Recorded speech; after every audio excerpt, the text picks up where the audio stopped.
Hi everyone, welcome to another teaching and learning episode with me, your teacher Clyne. So today we will be talking about subject-verb agreement. So what is subject-verb agreement? So if you are interested in subject-verb agreement, you've come to the right place. However, before diving head first into the rules, it's good to have a little bit of an explanation. So, the subject and the verb within a sentence need to agree with each other in number in order for a sentence to make sense.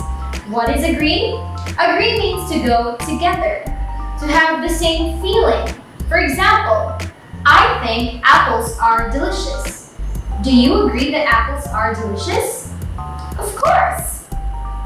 With subject-verb agreement, we need the subject and the verb to agree.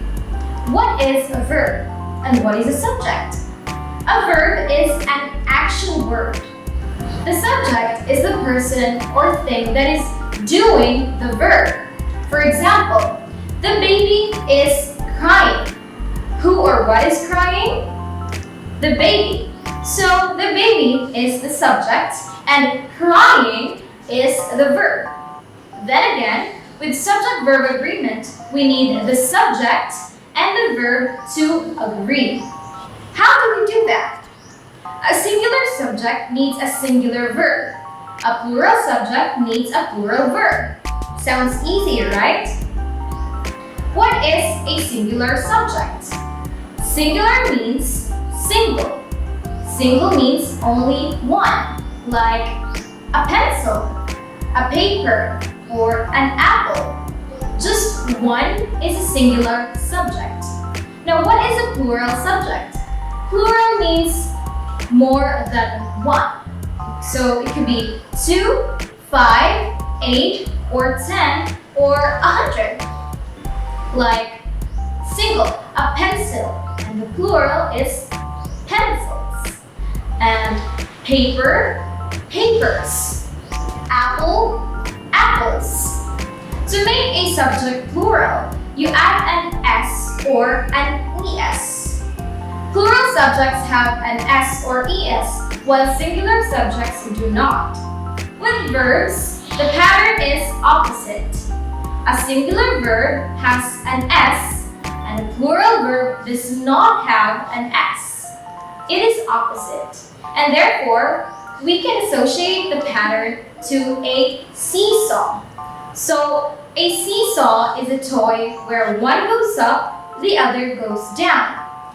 The subject-verb seesaw looks like this, where the S can only be in one place. If the subject has the S, the verb does not.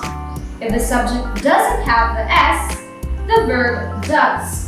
For example, the boy claps. The boys clap. Another. The girl sings. The girls sing. Remember, subjects and verb must agree in number. This is the cornerstone rule that forms the background of the concept in subject-verb agreement. And only the subject affects the verb. Nothing else matters. Easy to remember, but there are some exceptions. That is why we have what we call rules. There are a couple of rules in subject-verb agreement, and they are one click away on the internet these days. But today, I will be discussing 3 other rules and exceptions on subject-verb agreement. Rule number 1.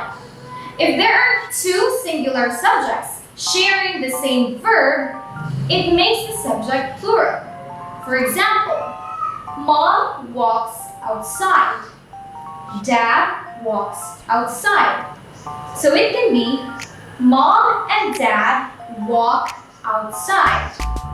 Rule number 2. You cannot always add an S or ES on the verbs, as there are what we call irregular verbs. For example, these irregular verbs are is, are, has, have, does, and do. Like, the apple is ripe. The apples are ripe. The bird has a small brain. The birds have small brains. Rule number 3. Personal pronouns. I and you are personal pronouns.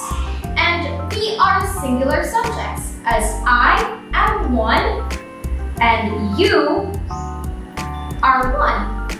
But I and you are treated as plural.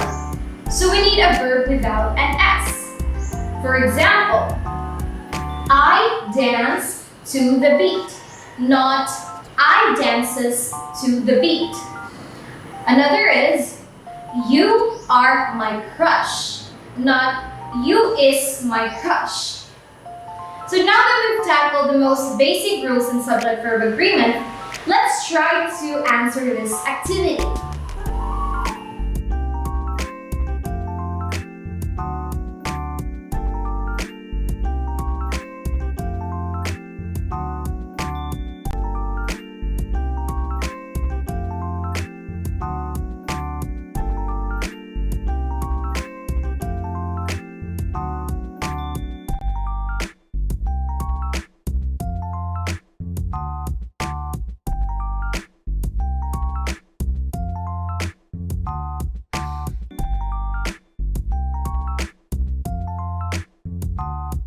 Did you get a perfect score? That means you have clearly understood our lesson for today. If not, need not to worry, as you can always rewind and rewatch this video again. Thanks for hanging out with me, Teacher Clyne. See you next time!